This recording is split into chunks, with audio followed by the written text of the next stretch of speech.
Hey everyone, and welcome back to The Explainer. I am incredibly pumped to get into today's topic with you. We're going to take a really deep dive into the complex origins, the absolutely devastating realities, and the massive, world-altering aftermath of the First World War. It's a huge subject, I know, but we are going to break down exactly how the world transitioned from this era of apparent peace into an unprecedented global catastrophe. All right, let's jump right in. You know, if you looked at Europe right at the dawn of the 20th century, you'd probably think everything was perfectly fine. It presented this beautiful facade of complete peace and stability.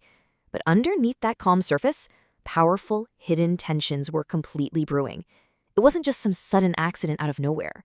It was a slow, deliberate buildup of invisible traps that eventually pulled almost the entire globe into a totally inescapable conflict. So, here is our roadmap for today. We're going to look at Europe's hidden powder keg, the spark and the dominoes, the global meat grinder, the shifting tides, and finally, a world forever changed. All right, part 1, Europe's hidden powder keg. Okay, so to really understand 1914, you've got to realize that Europe was basically sitting on top of 4 incredibly explosive elements. Think of it like a giant, dangerous puzzle. First, you had intense nationalism, which was sparking all these massive demands for independence across the continent. Then you had imperialism, right? The major European powers were aggressively competing for colonies in Africa and Asia. Add militarism to that mix, a really dangerous arms race where having a huge army was the ultimate status symbol. And finally, tying the whole shebang together was a deeply tangled, totally paranoid web of alliances. Now, where did that giant web of alliances actually come from? Well, let's rewind a bit to the years between 1864 and 1871. Prussian Chancellor Bismarck used this highly aggressive blood and iron policy to actually unite Germany. And to protect his newly formed nation, he created this complex system of defensive treaties, mostly to isolate France.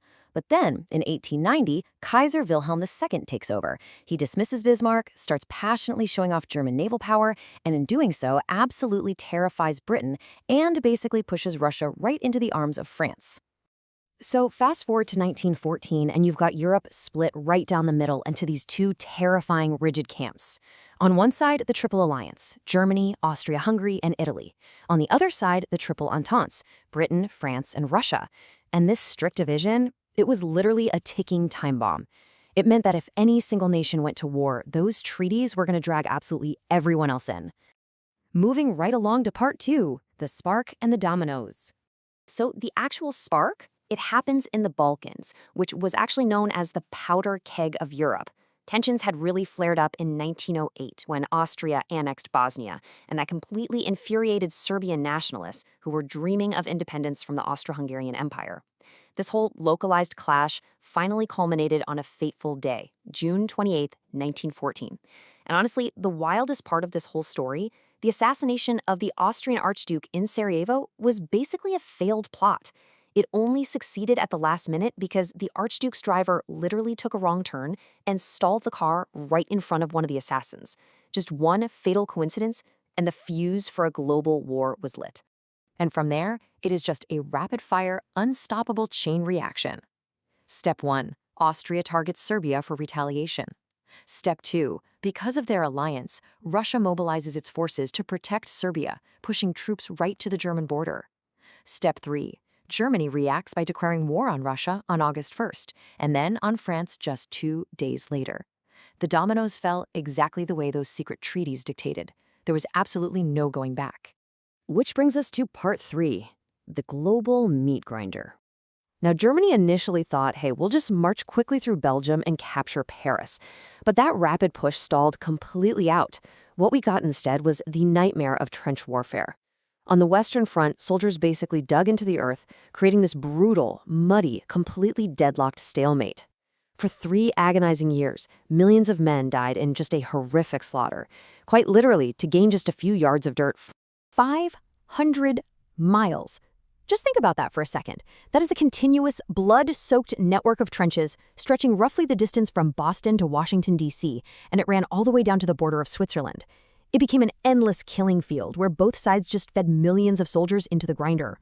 But remember, we call it a world war for a reason. Beyond that 500-mile stretch in the west, millions more were fighting on the Eastern Front between Germany and Russia. Over in the Middle East, Britain was actively backing Arab revolts against the Ottoman Empire, which is where you get the famous agent T.E. Lawrence.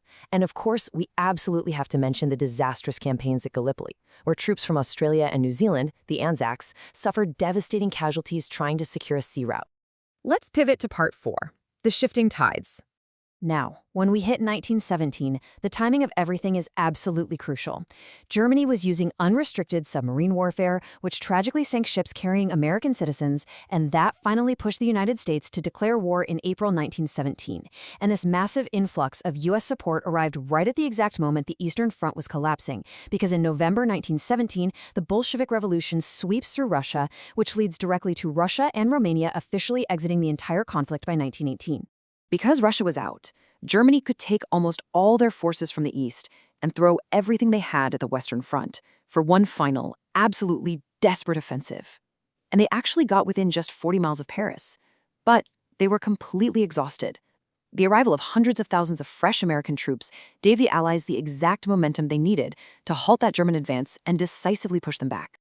And finally, Part 5, a world forever changed. The way the Central Powers collapsed was just dizzying. It happened so fast. By October 1918, the Austro-Hungarian Empire was basically crumbling from internal revolts. In Germany, the military and everyday citizens rose up, and Kaiser Wilhelm was forced out on November 9th. Just 2 days later, on November 11th, 1918, an armistice was finally signed with the French commander, Marshal Foch. The fighting was, at long last, over. But we really have to pause here and look at the cost. Over 20 million dead. 20 million. And it's so important to remember that this isn't just soldiers. That staggering number includes millions of innocent civilians who died from starvation, from disease, and from the sheer devastation of their homes. It was a complete demographic catastrophe. And the big picture consequences? They literally reshaped the earth. Europe was left in a massive economic crisis, just enveloped by this profound sense of despair. Meanwhile, the United States and Japan surged forward to dominate the global markets. But visually, the most striking thing was the map itself. It was completely redrawn. 3 massive ancient empires, the Russian, the Austro-Hungarian, and the Ottoman, completely collapsed and ceased to exist. Which actually leaves us with a really big question to think about. The borders that got hastily scribbled down in the ashes of those fallen empires didn't just end a war. They essentially planted the seeds for the next century of geopolitics. So as you look at the news today, whether it's Eastern Europe or the Middle East, ask yourself, how much of our modern world is still living in the very long shadow of the First World War? Thank you so much for joining me for this explainer today. Keep questioning the world around you, and I will see you next time.